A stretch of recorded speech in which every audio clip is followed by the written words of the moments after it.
प्रितीच्या भावन भयणो, आमचो देव कितलो काकळुत्सार आनी कितलो मोगाड तो आमकां सगळ्यांच राखता.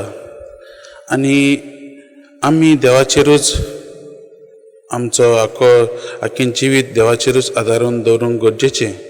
आनी हें आयच्या शुभ वर्तमानांत आमकां एक बरें उदाहरण मेळटा. आमी जेजूच्या जल्माची खबर आयकल्या. आज मातयेच्या शुभ वर्तमानांतल्यान आमी पळयता की जेजूची जल्माची खबर आमी भाग्यवन जुजेच्या जिवितांतल्यान आमी आयकूंक पावल्यांत.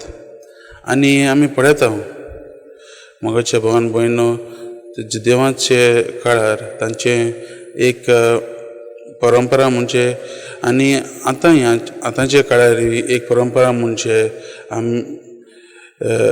लग्न जावचे पयलीं एक कुडीचो संबंद दवरूंक तांकां तांच्यांनी जायनासलें.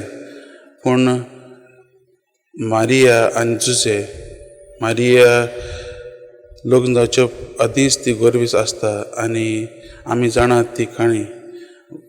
गाब्रियल मारयेक मेळोंक येता आनी पवित्र आत्म्यान ती गर्वीस जाता. तेच परी जुजेची काणी आज आमी आयकल्या. जुजे एक धर्मवंत मनीस, तो ताका नाका आसली मारयेक लजेक घातलेली, तो सायलंटली तो ती एक सोडून दिवंक सोदतालो. पूण मोगाच्या भावान भयणो, असल्या परिस्थितींत देव ताच्या जिवितांत भितर येता आनी तो देवाच्या उतराक आखोच पाळो दिता. मोगाच्या भावान भयणो, आयच्या शुभ वर्तमानांतल्यान आमकां हेंच शिकोवंक मेळटा की आमी देवाच्या उतराचेर आदारून आसात काय. देव आमी जेन्ना असल्या परिस्थितींत सांपडटात, जायते फावटी आमी दुबाव दवरतात आनी देवाचेर बोवाळ दवरचे खातीर आमी आमचें मन आनी जिवीत दुसऱ्यांचेर आदारून दवरलेलें आसा, दुसऱ्या वस्तूंचेर. जेन्ना देव आमच्या जिवितांत असल्या परिस्थितींत जायते फावटी येता, तेन्ना आमी भाग्यवन जुजे भाशेन आख्खेंच तो निंदांतलो उठून रोखडोच देवदत्तान कितें सांगलेलें तें केलें आनी मारयेक आपले पोतीन ताणें केली. हेच परीन जेन्ना आमी असले परिस्थितींत सांपडटात तेन्ना आमी करतात काय.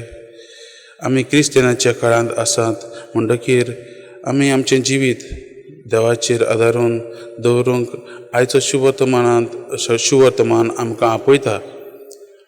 आमी आमचें जिवीत देवाचेर आदारून दवरलेलें आसा काय, होच प्रश्न आमी आमकांच करुया. तर मोगाच्या भावान भयणो, आयज आमी मागण्यांत बसता आसतना आयच्या दिसाक आमी देवा लागीं हीच करपा मागुया, आमचो भावार्थ ताचेरच वाडोवंक आनी आमी देवाच्या उतराक ध्यान मन दिवन आमच्या काळजांत देवाच्या उतराक आमी जागो दिवंक हीच करपा आमी मागुया.